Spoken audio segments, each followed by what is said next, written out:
Olá a todos, somos estudantes do curso de Letras da Universidade de Pernambuco, campus Mata Norte, e através desse vídeo, que também configura-se como um componente avaliativo da disciplina de Psicolinguística, ministrada pela professora Rita de Cássia Freire de Mello, nós abordaremos acerca do tema O Problema de Platão. Inicialmente, precisamos distinguir os conceitos de linguagem e língua. O conceito de linguagem é um conceito amplo, pois abarca todo e qualquer sistema de comunicação e expressão. Dessa forma, podemos citar as linguagens verbal, corporal, animal, gestual, entre muitas outras.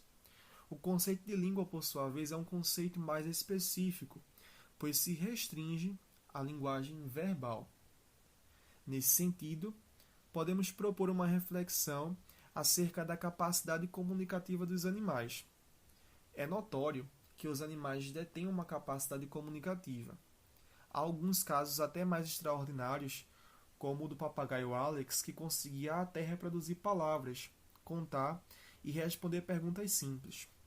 Mas seriam os animais capazes, efetivamente, de se comunicar através de uma língua humana? Entendemos que não, pois a principal característica das línguas humanas é a criatividade. A criatividade é a capacidade normal de produzir e compreender um número ilimitado de frases e discursos. A criatividade também pode ser chamada de recursividade, produtividade, ou seja, o uso infinito de recursos finitos. Nesse sentido, qual seria a resposta gerativista para essa capacidade humana? Como o gerativismo ele responde o problema de Platão?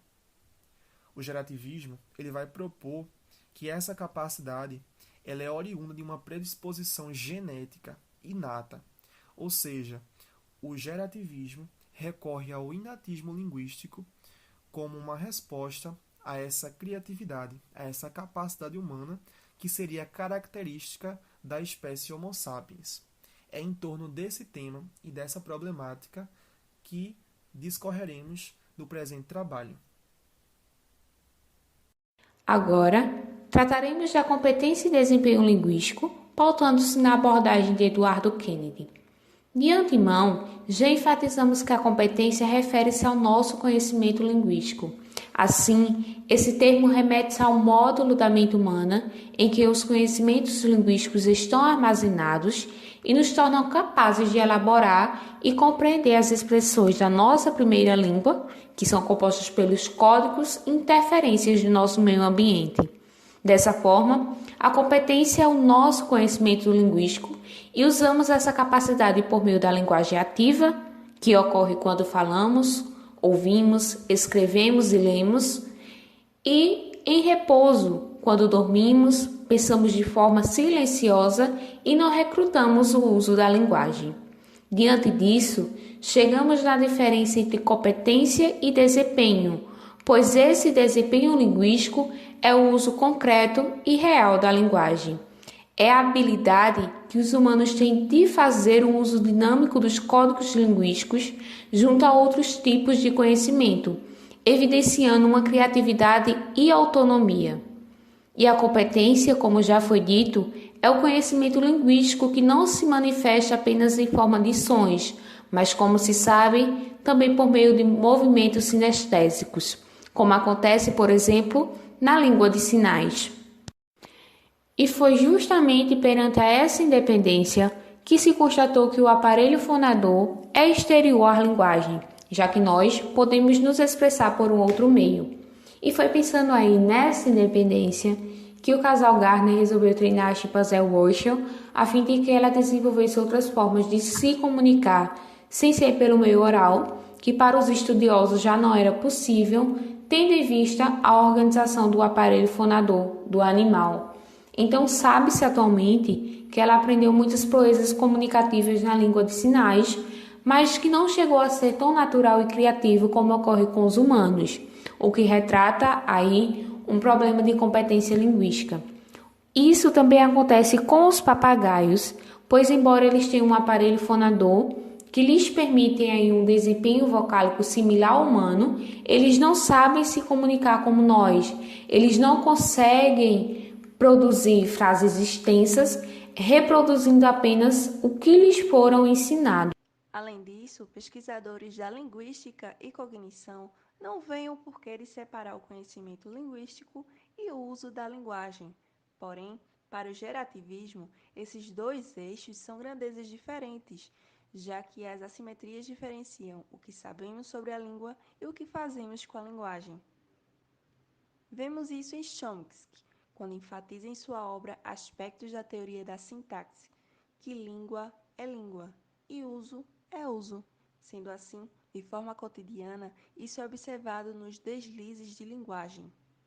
Agora você se pergunta: o que são esses tais de deslizes que acontecem acidentalmente? Então, é um fenômeno que ocorre meio que de forma equivocada e não é um problema de fato na competência linguística, até porque o falante reconhece a assimetria e reage ao seu erro, corrigindo imediatamente. Isso acontece quando o falante tem um conhecimento e competência linguística, intenciona o seu uso, porém, na hora da elocução, ou seja, no desempenho linguístico, ocorre simplesmente um erro na reprodução oral. Esse erro pode ser no processamento da posição dos fonemas e consoantes, como vemos nesse exemplo. Está na hora de botar o colo, sendo que a intenção para reproduzir seria: está na hora de cortar o bolo.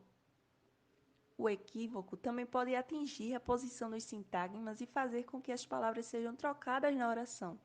Veja nesse exemplo. O pulmão não tem peixe, mas sabemos que a intenção seria: o peixe não tem pulmão. Esse fenômeno, que acontece esporadicamente, também é notado em momentos de timidez ou inibição, já que os estados emocionais muitas vezes sobressaem a competência, influenciam o comportamento humano e atingem também a performance linguística. Ao falarmos da origem dos conhecimentos humanos, precisamos falar sobre Platão. Platão foi o famoso filósofo grego que, ao longo de sua vida, questionou-se diversas vezes acerca da capacidade humana de adquirir conhecimentos e habilidades. Ele se perguntava como o ser humano conseguia acumular tanto conhecimento, mesmo tendo uma experiência de vida tão rápida e fragmentada. O que nos leva ao problema de Platão, que se trata de indagações como: por que os seres humanos, cujo contato com o mundo são tão breves, são capazes de saber o tanto que sabem? O problema de Platão se diz a respeito da origem dos conhecimentos, portanto, a competência linguística está inclusa. Nesse caso, resumindo o problema de Platão com um questionamento, seria: como uma criança humana, após tão pouco tempo de contato com a língua de seu ambiente, sem passar por um treinamento intensivo e explicativo, e sem nem ao menos ter o seu sistema neurológico completo, seja capaz de adquirir competências linguísticas? Apesar da resposta de Platão para essa indagação não ser de suma importância, pois se diz a respeito de outras áreas do conhecimento, é interessante mencionar que, mesmo antigamente, o filósofo era contrariado por alguns sofistas, que acreditavam que o ser humano não sabia tanto quanto pensava que sabia, dando uma afinidade aos pensamentos humanos. Hoje em dia, através de estudos da linguística, é possível perceber que os sofistas não estavam errados, pelo menos em parte, pois adquirimos o saber mediante o contato com outras pessoas, mas é uma resposta incompleta, uma vez que não sabemos como esse aprendizado pelo contato é possível e o porquê de se colocarem um macaco e um ser humano no mesmo ambiente, o macaco não será capaz de aprender a se comunicar completamente, pois essa aquisição através da osmose é limitada. O pensamento dos sofistas não deve ser totalmente descartado, já que o nosso meio biosocial é algo impactante para a nossa construção como ser humano. A relação da linguística com o problema de Platão se dá quando analisarmos que a aquisição da linguagem só é possível por organismos que sejam capazes de aprender. Platão acreditava que em nossas mentes tínhamos uma máquina de aprender. Portanto, o problema de Platão não é exatamente uma resposta, mas sim um direcionamento sobre questionamentos que devemos fazer, como por exemplo: como essas máquinas de aprender funcionam? Por que em outros animais elas se apresentam de uma forma limitada? Veremos agora um pouco sobre o argumento da pobreza de estímulos. Pensando em especial no caso da aquisição do conhecimento linguístico, Chomsky formulou duas fortes objeções à hipótese da tabula rasa. O primeiro argumento ficou conhecido como o problema do conhecimento linguístico, e o segundo ficou conhecido como argumento da pobreza de estímulos, que é o que nós iremos ver agora.